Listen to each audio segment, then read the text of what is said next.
mengucapkan selamat datang kepada seluruh hadirin, pejabat, tamu undangan, dan peserta di acara pendidikan melek media dengan tema pers dan kesalahpahaman publik. Puji syukur kepada Tuhan Yang Maha Esa, karena berkat karunia-Nya pada hari Kamis 27 Oktober kita dapat bertatap muka dengan keadaan sehat walafiat. Tak lupa pula salawat beserta salam, marilah kita panjatkan kepada Nabi kita Muhammad SAW, karena berkatnya lah kita berada di alam penuh akan ilmu pengetahuan. Saya, Musdalifah, sebagai pembawa acara yang akan memandu jalannya acara sampai akhir nanti. Hadirin yang terhormat, izinkan saya sebagai pembawa acara untuk membacakan susunan-susunan acara pada acara hari ini. Acara yang pertama, pembukaan. Dilanjut pada acara kami yang kedua, menyanyikan lagu Indonesia Raya. Acara kami yang ketiga, sambutan sekaligus keynote speaker. Laporan kepanitiaan merupakan acara kami yang keempat. Acara kami yang kelima, acara inti, pendidikan melek media dengan tema pers dan kesalahpahaman, dan kita yang terakhir, penutup. Di sanalah aku berdiri dan memandu ibuku, Indonesia bangsaku, bangsa dan tanah airku. Marilah kita bersatu, Indonesia bersatu. Hiduplah tanahku, hiduplah negeriku, bangsaku, rakyatku semuanya. Bangunlah jiwanya, bangunlah badannya untuk Indonesia Raya. Indonesia Raya, merdeka, merdeka, tanahku, negeriku yang kucinta. Indonesia Raya, merdeka, merdeka, hiduplah Indonesia Raya. Indonesia Raya, merdeka, merdeka, tanahku, negeriku yang kucinta. Indonesia Raya, merdeka, merdeka, hiduplah Indonesia Raya.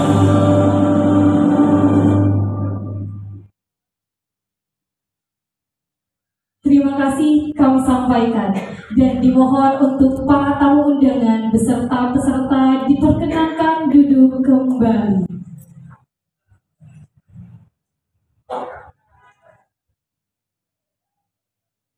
Acara yang selanjutnya, sambutan sekaligus keynote speaker, yang mana dalam hal ini akan disampaikan langsung oleh Bupati Pamekasan. Kepada yang terhormat Kiai Haji Badrut Tamam SPSI MHP, kami persilahkan. Warahmatullahi wabarakatuh.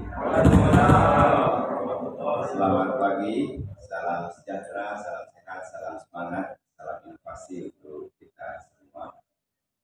Yang saya hormati Mas Ongki Arista, Ketua FDW beserta seluruh jajaran, Mas Tatri, Ketua DWI yang saya hormati, seluruh teman-teman Forkopimda yang hadir dari Kejaksaan, dari TNI, Polri, dan seluruh pejabat di lingkungan pemerintah kabupaten. Hadirnya ini agak lengkap, Bapak hadir dari Dinas Koperasi UMKM hadir, Dr. Hendarto dari KP hadir, Kominfo hadir, agak lengkap, dan seluruh kita Bapak Ibu hadir yang berbahagia.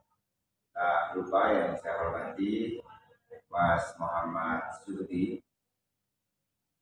Kapolri Prodi KPI YIN Madura, Bapak Ibu hadirin yang berbahagia. Alhamdulillah, saya sungguh bahagia sekali pada pagi ini bisa bersama-sama hadir dalam acara yang menurut saya luar biasa. Acara yang bertema tentang pers dan kesalahpahaman. Acara yang menurut saya mengedukasi dan semakin akan terasa transformatif jika acara ini banyak didengarkan oleh banyak orang. Bersyukur berikutnya karena kita ini dalam suasana hari jadi Kabupaten Pamekasan yang acaranya luar biasa banyak, dan mudah-mudahan karena kita selalu bersyukur atas segala nikmat dari Allah, mudah-mudahan kita semua ditambahkan nikmat. Bapak Ibu sekalian, mudah-mudahan semuanya sehat. Lu kira mana karena kita bersyukur benar beberapa peluang bisa terus diberikan oleh Allah kepada kita. Kemudian Salawat dan salam mudah-mudahan terus kita sanjungkan kepada junjungan kita Nabi Agung Sayyidina Muhammad SAW.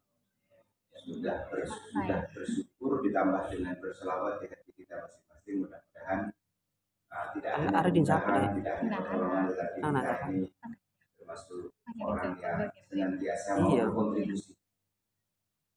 Orang yang positif, orang yang baik itu berpikirnya selalu berkontribusi, kebaikan-kebaikan terhadap kehidupan. Kalau orang yang biasa-biasa itu biasanya berpikirnya tentang apa yang salah. Tetapi orang yang positif selalu berpikir tentang kebaikan apa yang bisa dilakukan. Bahkan sebelum kita istirahat malamnya itu saya kebaikan apa yang sudah saya lakukan, dan kira-kira hal kurang baik apa yang saya lakukan. Mas Oki dan seluruh pejabat, teman-teman Prokopimda, dan kita semua, Bapak Ibu hadirin. Era ini sering disebut dengan era disrupsi. Era disrupsi itu era pancaroba. Era yang jika kita tidak mensikapi dengan baik, bisa jadi akan membuat kita ini kehilangan pegangan hidup. Ada beberapa hal yang menjadi gambaran umum tentang era ini.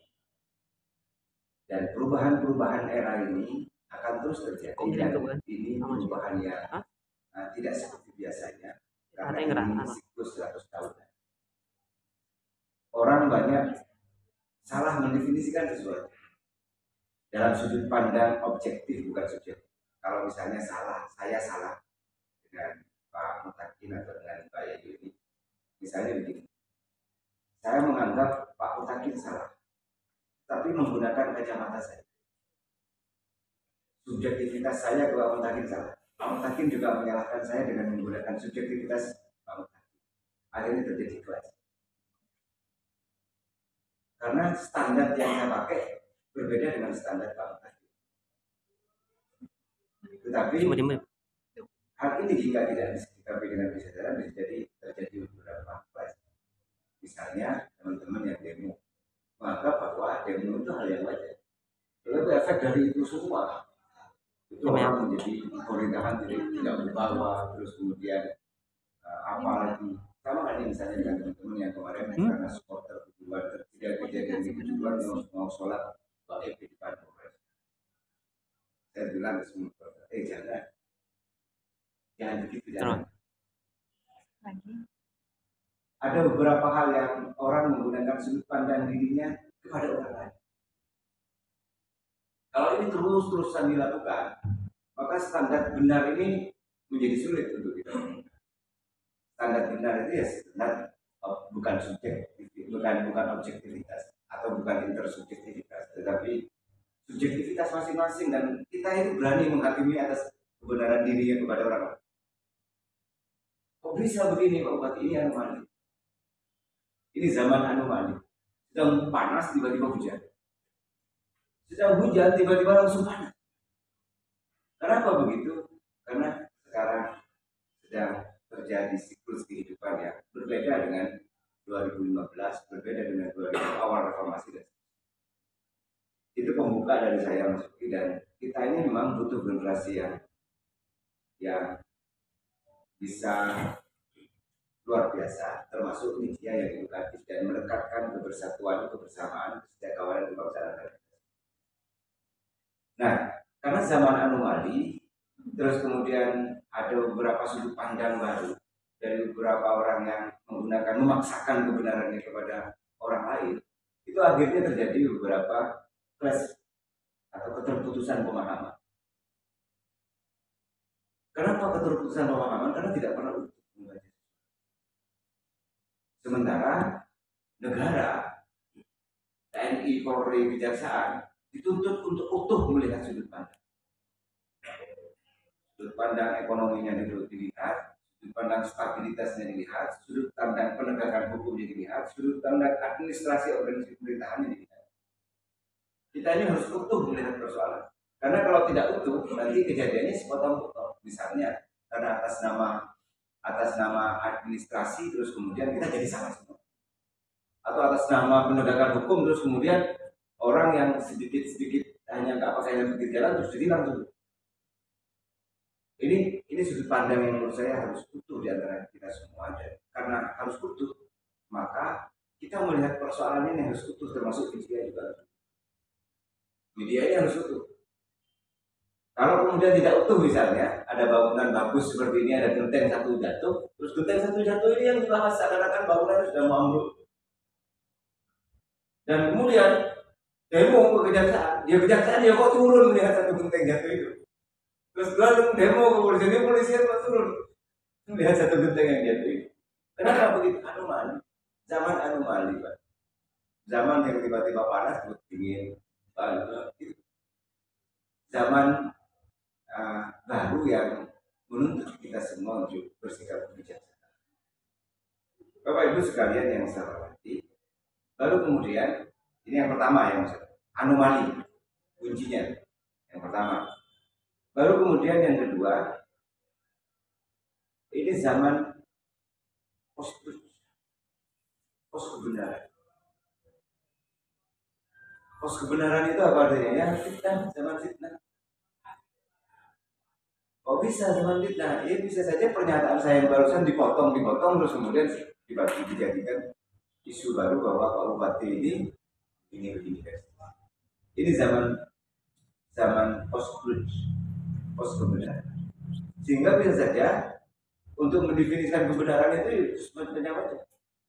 Contohnya gimana Pak Bupati Postur itu? Dulu tahun 2014 itu ada bendera merah putih di kos-kosan salah satu kelas tertentu. Terus kemudian dibantu dirapikan lagi oleh salah satu warga setempat. Terus kemudian di video waktu merapikan dipotong jadi fitnah baru. Irian Jaya waktu itu bergejolak. Ongkosnya mahal sekali waktu itu. Masih ingat ya enggak? Yang terus kemudian digeser lagi bahwa orang sana itu keturunan tertentu, digeser lagi ke beberapa fitnah-fitnah yang lain. Akhirnya ada beberapa jiwa yang menjadi korban. Ada beberapa kerugian negara ya, perputaran ekonomi yang waktu itu. Nah, itu yang kedua. Baru kemudian yang ketiga, hidup ini sedang perubahannya cepat sekali. Bapak Ibu sekalian, misalnya tahun abad 19 awal. Saya ngomong ini nanti tulus Pak. Mau dinilai baik surat yang menilai. Bisa saja dianggap jelek semua, karena dianggap jelek semua karena yang menerimanya sudah kusut di sini. Tahun abad 19 awal, orang mendefinisikan kaya itu berbeda dengan sekarang. Ini definisi satu item saja, kaya itu berbeda. Dulu orang yang kaya itu orang yang banyak tanah, disebut tuan tanah. Kenapa orang kaya disebut banyak, orang kaya yang disebut orang banyak tanah disebut kaya? Karena banyak sumber pangannya, Pak. Karena waktu itu standar kehidupan pangan. Orang yang punya sirajul lompungan sopi. Jenis rumah itu tanah najen lebih. Kenapa tanah najen? Karena banyak menerima tamu. Banyak yang datang ke situ, keluarga datang dan disiapkan makan. Sehingga orang yang tidak punya banyak sumber pangan itu disebut keluarga lemah atau bukan keluarga kaya. Itu zaman itu. Baru setelah itu revolusi industri tahap 2, mulai masuknya beberapa teknologi baru, kayak mesin apa, giling padi, mesin giling beras, giling apa, jagung dan beberapa alat-alat teknologi dasar waktu itu. Bergeser lagi orang kaya, bukan lagi orang yang punya banyak tanah, tetapi orang yang punya alat produksi. Orang yang punya tanah, punya sumber pangan banyak, tetapi tidak bisa cepat dalam produksi untuk bisa dikonsumsi, itu kalah dengan orang yang kayanya, dengan orang yang punya sumber teknologi baru. Di era revolusi 0.2. Udah geser lagi orang kayanya. Orang yang kaya waktu itu yang punya diesel. Yang punya diesel dipakai oleh masyarakat sebelum masifnya PLN. Baru kemudian setelah itu orang kaya yang punya alat produksi. Itu orang kaya. Kenapa? Karena orang yang punya beras membutuhkan orang yang punya alat produksi. Geser lagi. Siapa yang kaya waktu itu? Di era tahun 80-90 akhirnya bisnis jasa itu waktu itu menjadi nomor 1. Ukurannya apa? Orang yang banyak mobilnya orang yang kaya.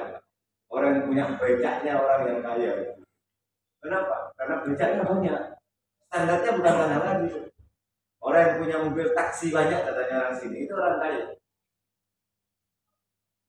Geser lagi orang yang punya alat-alat komputer yang canggih. Geser lagi sekarang sudah aplikasi. Sekarang orang misalnya mau disebut kaya karena punya hotel, ya enggak Pak. Orang yang punya aplikasi Traveloka bisa lebih kaya daripada yang punya hotel. Orang yang punya aplikasi Gojek bisa lebih kaya daripada orang yang memiliki sekian unit mobil di rumah. Bahkan kecenderungan orang kota itu sudah tidak mau memelihara mobil pribadi. Kenapa tidak mau berada berdiri? Biaya mahal, terus kemudian biaya maintenance-nya mahal, perawatan dan mahal, pajaknya mahal. Akhirnya orang lebih cenderung, ya sudah pakai Grab aja, udah pakai aplikasi saja. Kita bisa dijemput dari rumah, turun di tujuan, pulang juga begitu. Gak usah mikir servis, gak usah mikir pajak, gak usah mikir perawatan dan seterusnya. Udah geser lagi nih orang kaya. Saya nggak tahu 20-40 tahun lagi ini definisi orang kaya seperti apa. Bahkan perilaku orang juga berbeda. Dulu Pak, tahun 90-an, saya, nggak usah orang lain, nggak usah adik-adik sekalian, nggak usah kisah itu. Mau lewat di depan 5-6 merasa takut Pak. Kalau tahu sebelum itu, tahun 80-an, itu mobil camat yang Holden itu dicium asapnya Pak. Betul nggak? Nah, apalagi mau ketemu polisi Pak, dia hormat semua. Ketemu tentara ya hormat. Apalagi mau ketemu bupati. Ya Pak. Sekarang kebun binatang keluar semua Pak Bupati. Coba. Dan polisi tenang saja.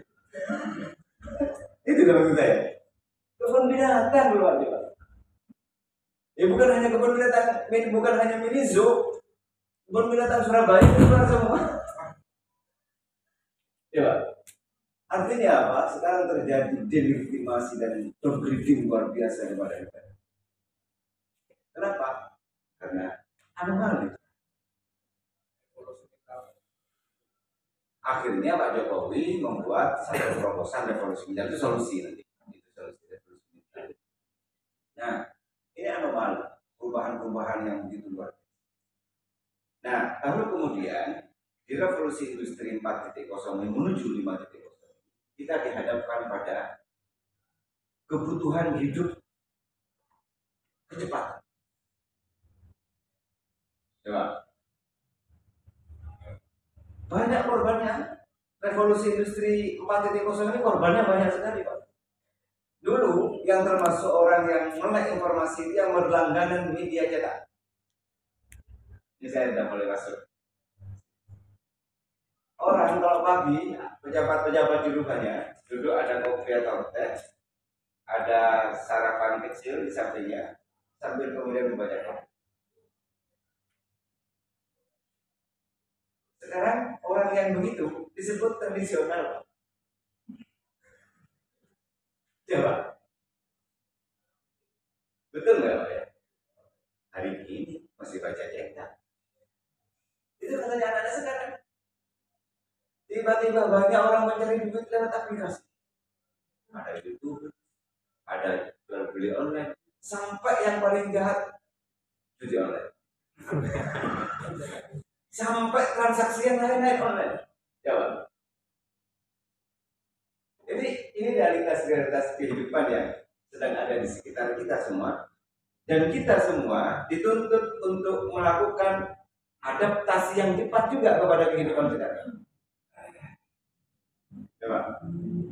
Kita diminta untuk dari semua level, polisi diminta untuk memiliki kesadaran baru terhadap teknologi ini, TNI, kejaksaan, pemerintahan, dan kita semua diminta untuk kemudian bisa mengikuti zaman. Sementara, mohon maaf, Pak Muhammad lahirnya tidak ketemu dengan ini, ketemu dengan TVRI yang juga begini. Yang canggihnya lebih canggih putranya dengan Pak Muhammad. Apalagi Pak Muhammad, saya aja lebih canggih anak saya dari. Nah, Bapak Ibu sekalian yang saya hormati, mudah-mudahan pendapat saya ini tidak ada yang memotong, karena kalau dipotong nanti akan menjadi postur baru, fitnah baru. Dan herannya lagi, orang itu senang sekali fitnah sekarang. Coba, senang sekali coba. Ini apa? Akhir zaman, tanda-tanda akhir zaman. Apa ini memang dicabutnya rahmat oleh Allah Subhanahu wa Ta'ala? Saya juga tidak tahu. Dan kadang-kadang, mohon maaf Pak Polisi, mohon maaf Pak Kejaksaan, kadang-kadang no viral no justice Pak. Saya mohon maaf ya, mohon maaf kalau saya salah. No viral no justice. Akhirnya keadilan itu cuma viral itu sebenarnya sekarang menjadi panglima, bukan justice itu sendiri. Coba, benar tidak nih? Iya, akhirnya muncul beberapa media-media online baru, muncul NGO-NGO baru. Ini yang muncul di tengah-tengah. Akhirnya negara semakin inferior. Coba kalian datang ke desa. Datang ke desa. Mulai media lagi, Pak. Coba. Kata-kata gulai media lagi, Pak. Media ini lebih populer dari akhlakul karim. Coba muncul. Makanya mas ini melakukan ini kesalahpahaman. Ini sebenarnya dan saya pilih hadir. Temanya ini menantang sekali. Coba.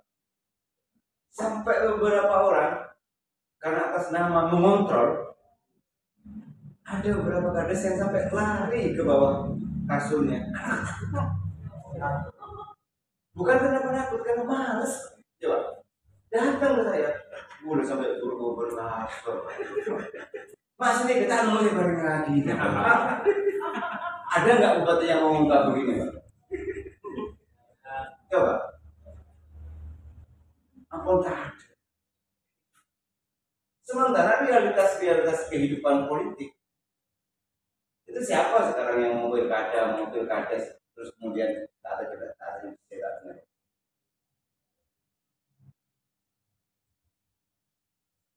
Coba. Lo orang berdemo itu ya saya, ini saja sudah digaji lagi ke pernyataan. Demo ke saya minta sumbangan sekolah. Coba.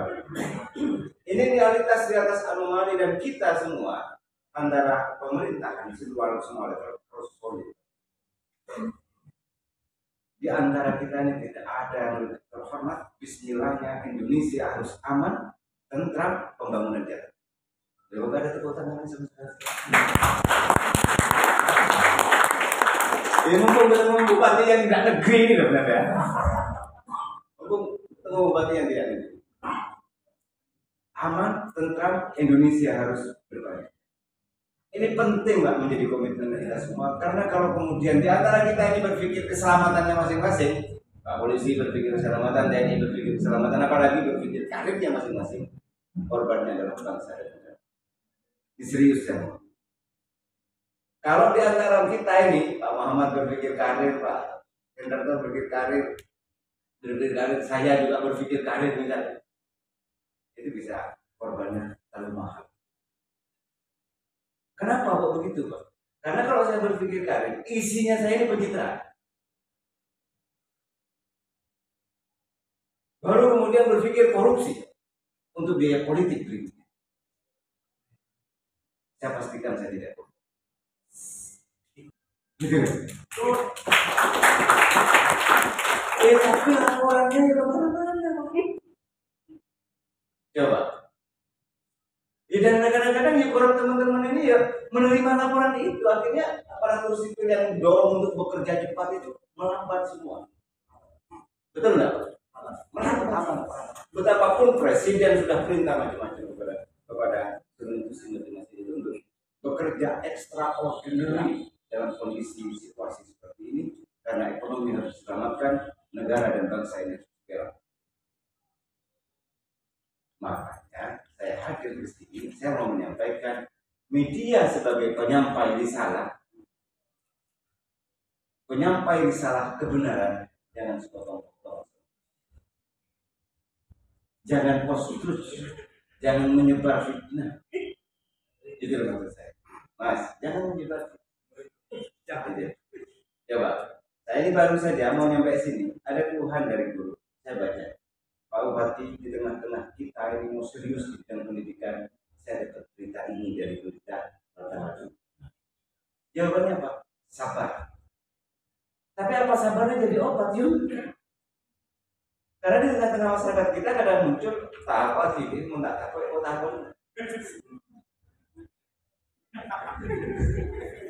Takutlah kamu, kalau kamu tidak takut, saya takut. Bapak Ibu sekalian, ini realitas di kita semua. Bahkan Pak, saya mau bercerita salah satu tetangga saya, namanya Lipo, saya panggil Lipo. Tetangga saya dapat bantuan Pak dari pemerintah apa gitu. Ya sudah benar semua caranya. Benar deh, caranya semua dia benar. Didatangi orang. Kita harus 5 juta. Nangis Pak. Kemudian tukang beca. Nangis. Terus kemudian dilaporkan ke polisi waktu itu. Ya dipanggil Pak. Atas nama laporan. Ya nangis. Sambil gemetar gitu. Oh, apalagi kantor polisi, polisi aja datang. Datang ke kantor polisi aja baru terpukul. Coba. Ini realitas di kita.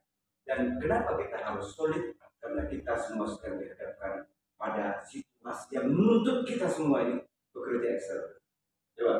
Coba lihat teman-teman TNI TMND, angkat kanal C gitu. Kanal C itu mesti saya ambil C gitu. Pakai tangan. Aku jaga bulan-bulan. Lihat komandan kodim itu. Ya. Itu masih dinaikin citraan. Coba polisi di pinggir jalan. Wah. Sementara kita ini tiba-tiba karena pengen menjadi orang yang paling cepat, setiap ada informasi itu ada kecelakaan, dulu orang segera membantu, tiba-tiba sekarang itu guys dulu Pak, guys ada kecelakaan guys di sini guys, nggak bantu dia, hanya guys aja ya. Di manakah kemanusiaan kita semua Pak polisi? Coba. Sementara kita ini kalau berpikirnya hanya pengen cepat tanpa berpikir efek, pengen melakukan sesuatu yang pemberitaan yang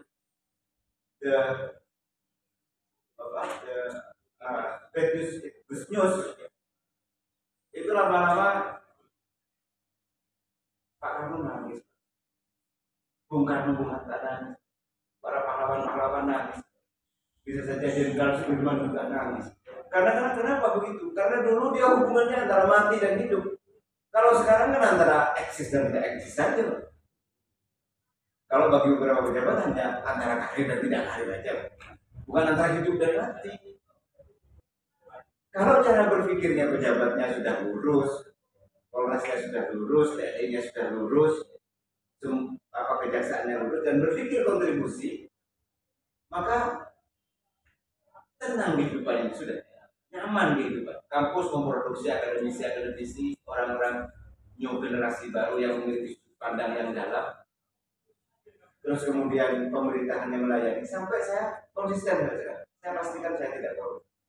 Tidak boleh berjual jabatan itu. Gitu. Tidak boleh. Kalau kemudian ada yang bilang beli, itu beberapa pemain yang merasa kaki dekat dengan bupati. Ya Pak, saya pastikan saya tidak main proyek. Oh, dengan kepala WP-nya aja deh. Ya, tapi beberapa orang kan menggunakan al-fitnah atau khairum minan naum. Bahwa fitnah itu lebih baik dari tidur. Ya Pak, kalau yang digunakan sudut pandang begitu. Itu terjadi di kita. Ya Pak, saya baca di grup-grup. Ya Bongkaran menerima bilang kasih. Kok bisa senang bupatinya begitu? Kok bisa ya? Tapi saya boleh di mana toh? Dan bisa.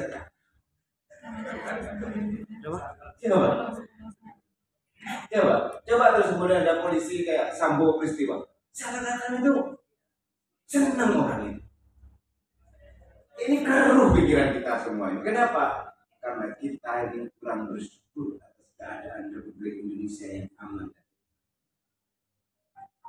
Orang itu kalau kurang bersyukur baca buku Letting Go punya David Hawkins. Orang yang bersyukur itu akan ceria. Orang yang bersyukur itu kalau dalam the law of interaction akan mengajak kepada kebaikan dan berkatanya menyenangkan. Beberapa teman-teman dekat saya suruh baca. Coba baca bukunya David Hawkins tentang etik. Kalau sudah begitu dibaca, baru baca kemudian baru keduanya tentang berinteraksi. Masukin nggak apa-apa, kalau dalam tampilkan nggak apa-apa nanti biar baca. Baru setelah itu leadership of the dead. Baca. Baru setelah itu berdiskusi. Karena pada akhirnya kita ini kalimat semulje muntro terhormat hormati. Muntro bahagiakan orang. Dan kita ini mau jadi orang baik, mau jadi tidak baik tergantung kita semua. Kalau ketemu pertama terus mengatakan, halo apa kabar, semakin ganteng. Ketemu besok lagi, apa kabar, senyum lagi. Ketemu besok lagi, senyum lagi, ketemu besok lagi. Orang mengatakan ya biasa senyum datang. Kalau ketemu pertama langsung berkata kotor, besok ngintrik, besoknya lagi kotor, besoknya ngintrik. Orang malas tuh. Dan rezekinya akan tertutup. Prinsip matura memulja orang yang menghormati orang. Itu ada dalam diri. Ada dalam jalur interaksi tentang vibrasi kehidupan. Yang orang sekarang muda semesta akan mendukung. Yang bilang begitu itu jalur interaksi. Baru setelah itu kita ini berpikir tentang kontribusi kepada hidup. Apa kontribusi bupati kepada kehidupan? Kalau dari kecil dia apa saja yang apa saja kelemahannya? Coba kita ini misalnya ya, mau ada demo, duduk bareng di sini, mau demo apa? Katakan bupati yang tidak beres apa saja. Saya kemarin tanya ke salah satu, kenapa sih kalian demo melakukannya? Ya urgensi saja. Saya siapkan dari mana sisi negatif yang dimiliki oleh pemerintahan sekarang, mana sisi positif. Dalam kompak, paham itu pakai gaya.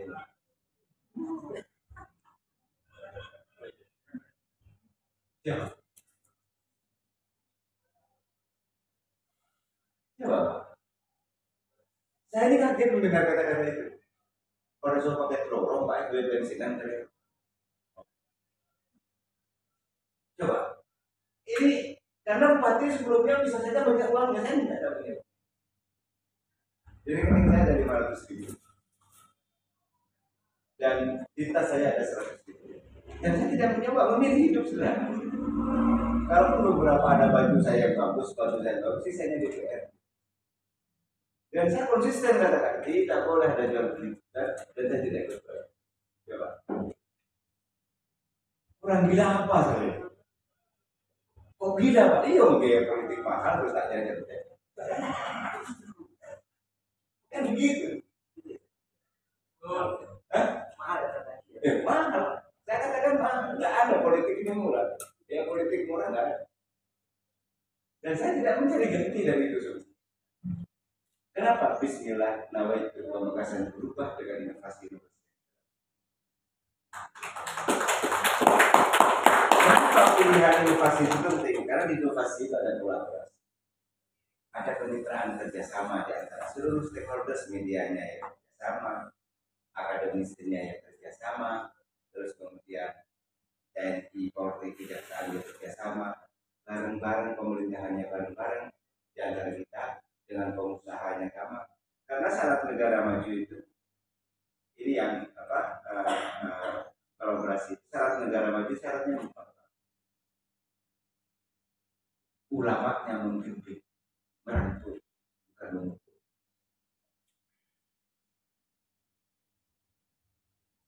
Pemerintahnya hadir antara bupati, kapolres, kejari, komandan kodim, mata, dan terjadi kita solid. Baru setelah itu agunianya orang kayanya berpartisipasi, orang miskinnya mendoakan para pemimpin. Kalau ini terjadi di Indonesia, baldatun thayyibatun wa rabbun ghafur, jadi impian kita semua. Tapi kalau bupatinya misalnya kayak saya, mau bilangin saya ini korupsi terus, ya polisinya juga begitu, TNI-nya juga begitu, kejaksaannya begitu, terus kemudian ulamanya menghujat bupati dan seluruh elemen yang lain, orang miskinnya mendoakan kecelakaannya bupati dan pemimpin-pemimpinnya, orang kayanya pelit.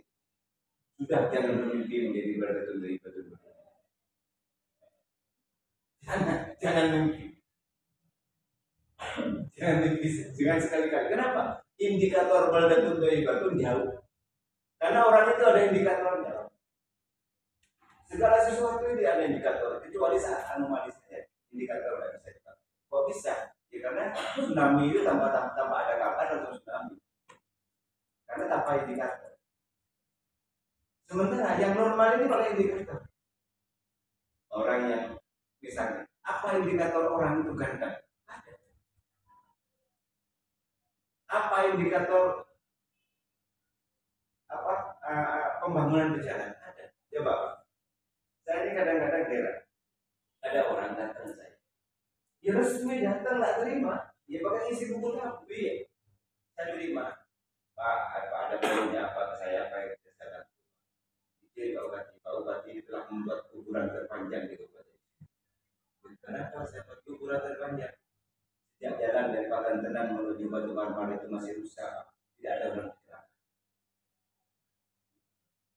Tetapi setiap jalan itu mulus, banyak orang meninggal. Oh iya Pak, saya mohon maaf kalau saya membuat kuburan. Kalau sampai mengurus isi, saya tidak menyuruh dan tidak berani. Coba, ini logika dari mana ini? Contoh misalnya, tiba-tiba orang datang ke Istana Wapres bawa tembak ini, terus logika dari mana?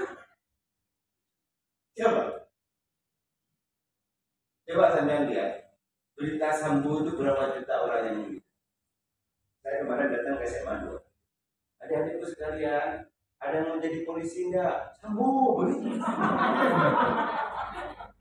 Ini padahal ada Pak Edi ya, yang baik lah Pak Edi. Ya Pak Edi yang baik, jadi kecipratan. Gitu loh maksud saya. Itu loh maksud saya yang mau saya sampaikan. Jangan terus jauh. Artinya di Bangkalan sedang ada goro-goro sekarang, di sini baik-baik ada Pak. Ya juga baik, Pak Kadis ya baik Pak. Begitu lah menurut saya. Atau jangan gara-gara satu wartawan nakal terus kemudian masuk di dua dianggap nakal, terus wartawan yang lain dianggap nakal. Dia tidak begitu berpikirnya. Berpikirnya bahwa ada oknum tertentu yang bisa saja kurang baik, tetapi mayoritas orang ini baik. Amin. Itu maksud saya. Saya kasihan juga Mas Ogi, coba datang ke Kades.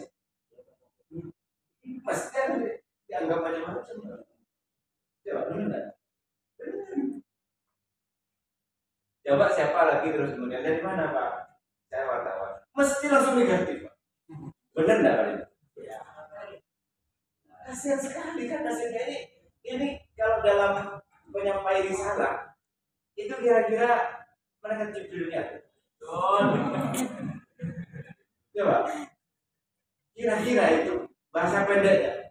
Gusti Allah menyampaikan pesan ke Sayyidina Muhammad terus dipotong atau ditambah oleh rusak nggak gitu Pak? Harus utuh menyampaikan. Misalnya, Badrul Tamam itu mau dievaluasi. Yang jahat di mananya coba jelaskan. Kalau karena misalnya apa Bu siapa ya? Ya, pakai dipakai. Muridah mau jadi sekda terus nggak diangkat sekda terus bilang saya tidak adil, tidak ada hubungannya. Kan begitu aja sih kehidupan. Itu nggak adil, saya nggak diangkat sekda. Terus keadilanmu itu apa? Standar adilmu apa? Ukuran adilmu apa? Kan begitu aja. Terus ngomong di mana-mana. Terus makanya saya sering bilang dengan ASN. Negara sudah membayar lunas, polisi lunas, TNI lunas, kejaksaan lunas, kita lunas semua. Ini kan ASN semua Pak. Kita ini menjadi terhormat karena menjadi ASN. Dihormati orang dia Pak, tahun 90-an. Kalau sudah menjadi ASN, superior di keluarganya Pak. Apalagi sudah pakai pin begini nih, pin korpri yang ASN, pin ini dipakai, seragam dipakai. Tetangganya tanya, ampun bisa kerja.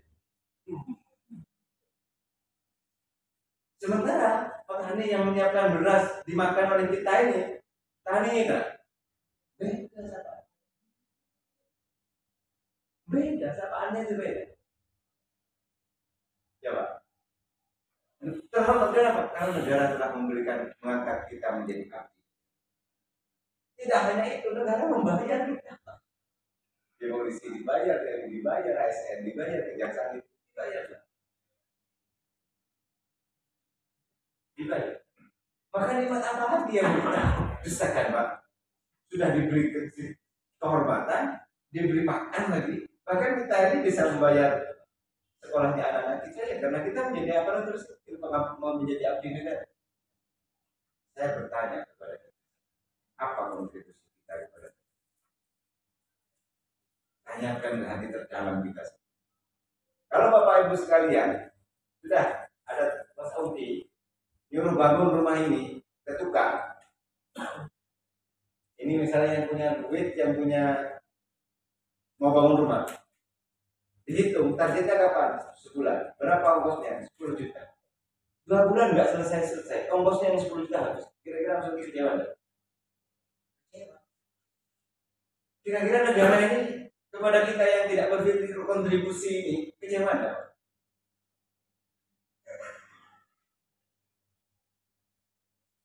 Atau kira-kira rakyat ini kecewa nggak? Kalau disuguhkan berita yang kuat, ya kecewa.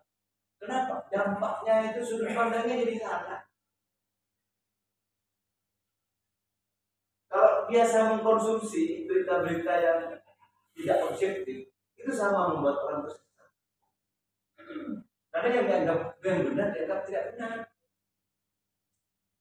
Coba, kalau kita hidup di dalam situasi yang isinya jadi maki terus, ada nggak yang mau di sini punya anak terus kemudian diletakkan di tempat jadi maki? Ada nggak? Atau kemudian disuruh lihat film yang tidak pantas di videonya, ada nggak mau? Gak ada yang mau.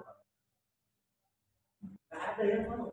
Karena gak ada yang mau, maka kita ini ayo menciptakan suguhan, tontonan dan tuntunan yang menyatukan kebangsaan kita, kesetiakawanan antar kita, serta mendorong bagaimana kita semua berkontribusi kepada bangsa dan negara yang lebih baik, sehingga kita semua ini dicatat bagian dari orang yang berbuat baik kepada diri.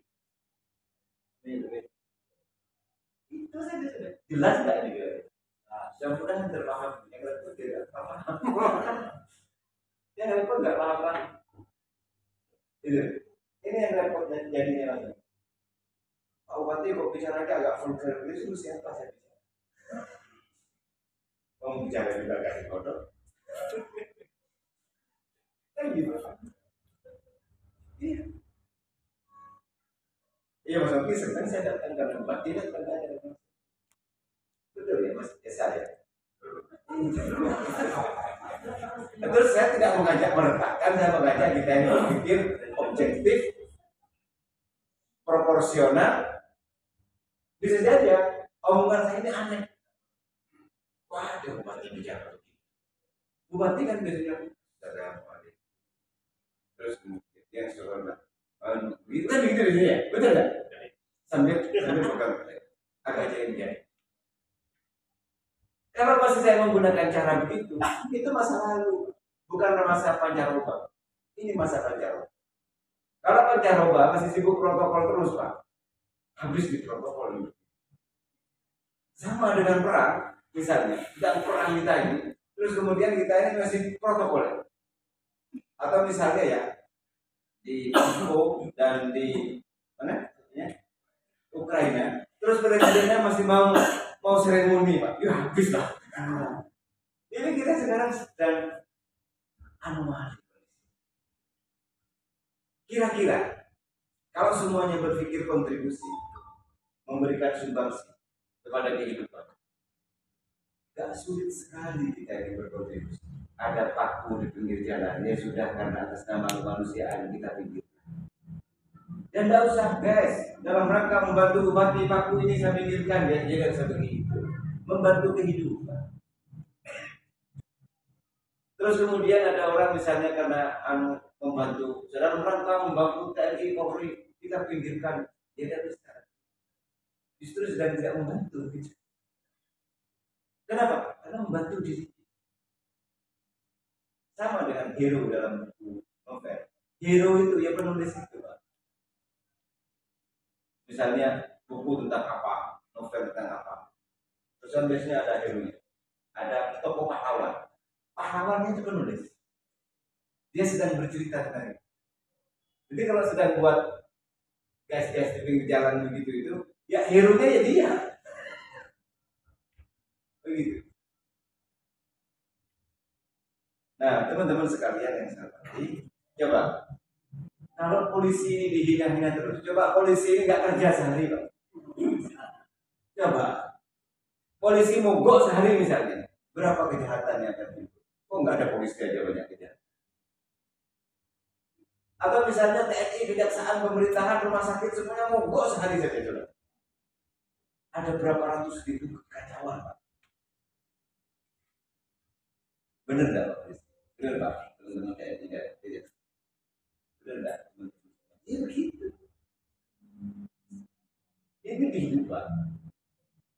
Dan sungguh godaan kita ini sekarang sungguh luar biasa. Sampai urusan pilpres kemarin sampai sekarang gak ada.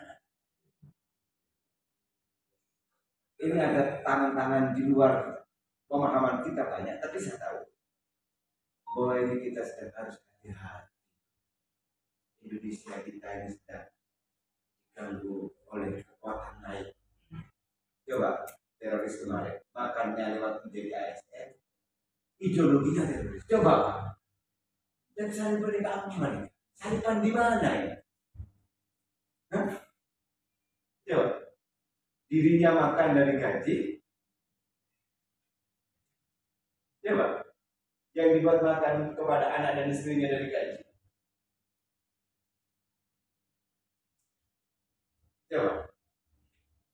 Kalau semuanya berpikir posisi terus, yang Pak Hadi berpikir bukan caranya naik jabatannya, yang Pak ini naik jabatannya, yang Pak Dedi naik jabatannya, yang kita akhirnya tujuan hidup di jabatan. Saya sampai sekarang masih meletakkan jabatan itu sebagai alat pengabdian dan tidak lebih dari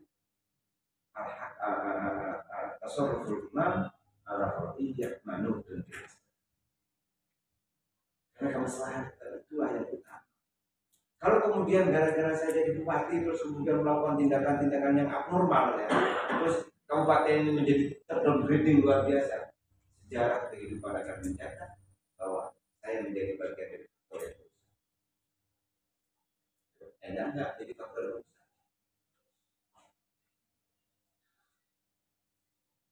Sementara kita ini ya tidak bisa memang yang kondisi begini ini. Tidak bisa.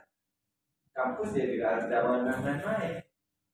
Artinya makalah mahasiswa itu baca betul Pak oleh dosennya, jangan-jangan copy paste Pak. Dari Google terus ya itu. Di bagian tengah diletakkan di atas, di bagian atas diletakkan di terus begitu. Kok bisa? Ya karena orang yang bisa ngomong itu yang bisa baca.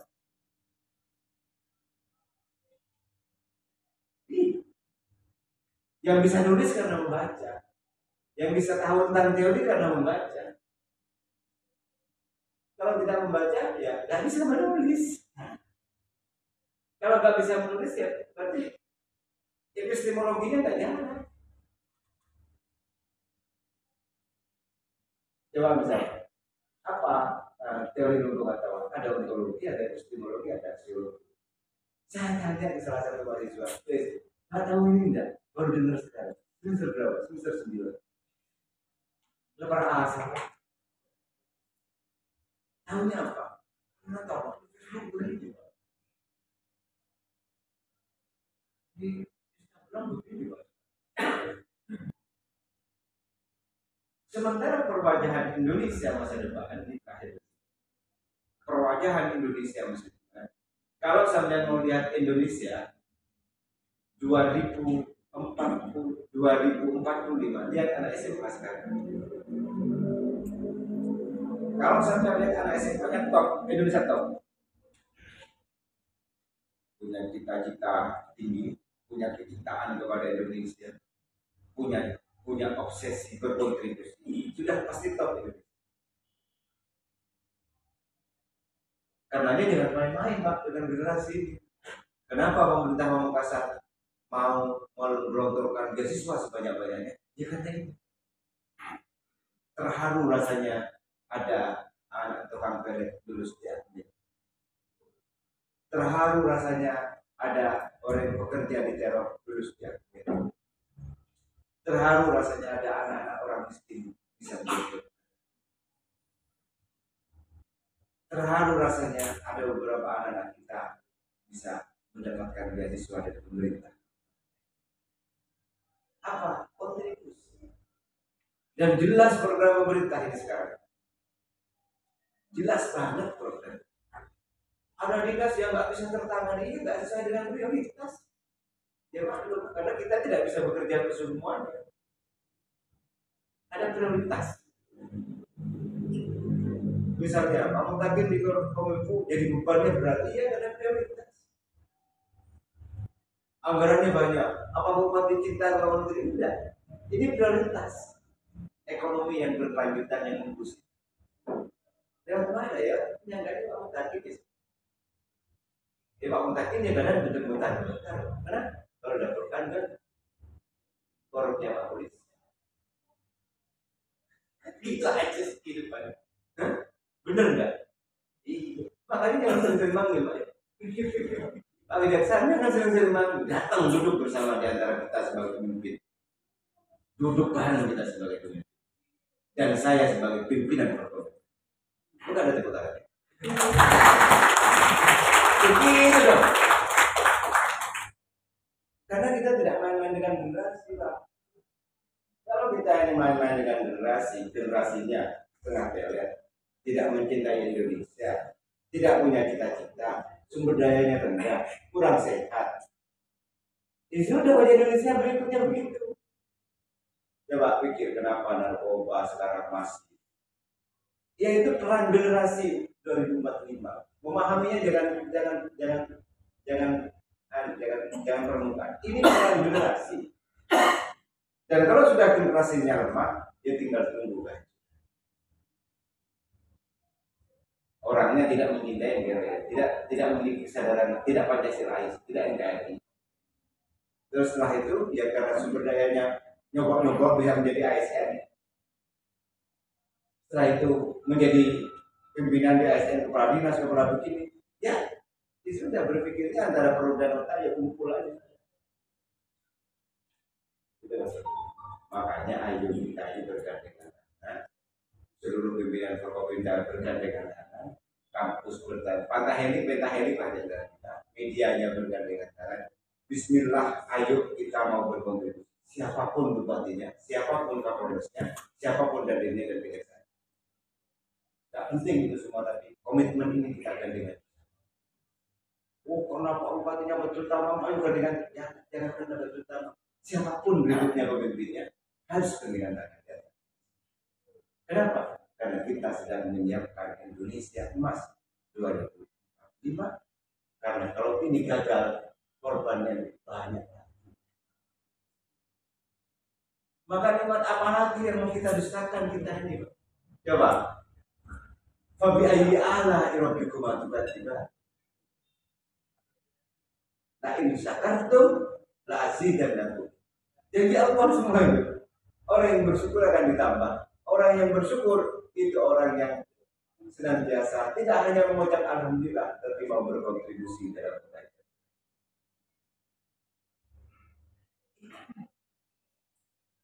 Wala in syakartum, kalau tidak bersyukur, inna adzabil sadid. Apa gelisah? Hidupnya gelisah. Makanya walaupun saya pernah dibully di Manten saya pernah dimarahi. Saya alhamdulillah ya Allah.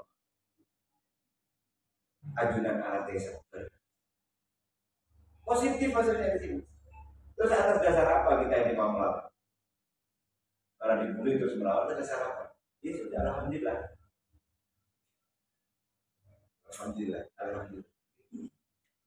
Karena kita ini diberi aman saja sudah alhamdulillah sekali. Coba Bapak-bapak Ibu bayangkan. Khawatir saja kemarin waktu Covid itu, orang mau ketemu orang malas. Cuma khawatir, satu kata, khawatir tertular. Khawatir kena Covid. Apalagi terus kemudian tidak aman. Coba. Jadi kita bisa buat acara begini. Apa di negara-negara yang tidak aman itu bisa? Tidak bisa. Tiba-tiba muncul ada kriminalisasi ulama. Di mana ada kriminalisasi? Nah, ada Pak. Mbah saya ini dibunuh PKI Pak tahun 65 di Indonesia. Tapi cucunya ini di PKI ya sering Pak. Dia nggak apa-apa. Zaman Anwar itu jelas di depan saya detik-detik. Iya, ya, tidak apa-apa. Udah nggak apa-apa. Ya Pak. Ayo sekalian saya hormati. Ayo kita benar-benar bersama-sama. Tidak ada yang lebih terhormat di antara kita. Sama kita dengan sepeda motor. Karena di posisi ban kita merasa dihina, ban sering becek kita. Dia mudah kita, nggak mau jalan, nggak mau jadi ban, nggak jalan kendaraannya. Terus mesin, aduh kita jadi mesin berat nih, maka beban berat, menggerakkan beban. Terus kemudian mesinnya mau macet, ban bagus nggak jalan. Atau mesin sudah bagus, ban mulus baru ditetap baru semua, supirnya ngawur, kecelakaan Pak. Di antara supir, mesin, ban sama-sama terhormat di posisi kita. Antara yang kepala dinas, yang kabin, yang staf, antara yang kapolres, antara yang staf, antara Kabupaten Kodim dengan pasukan, antara kejadi dengan stafnya, sama-sama terhormat. Kita adalah the dream team, tim impian menuju Pamekasan hebat Indonesia.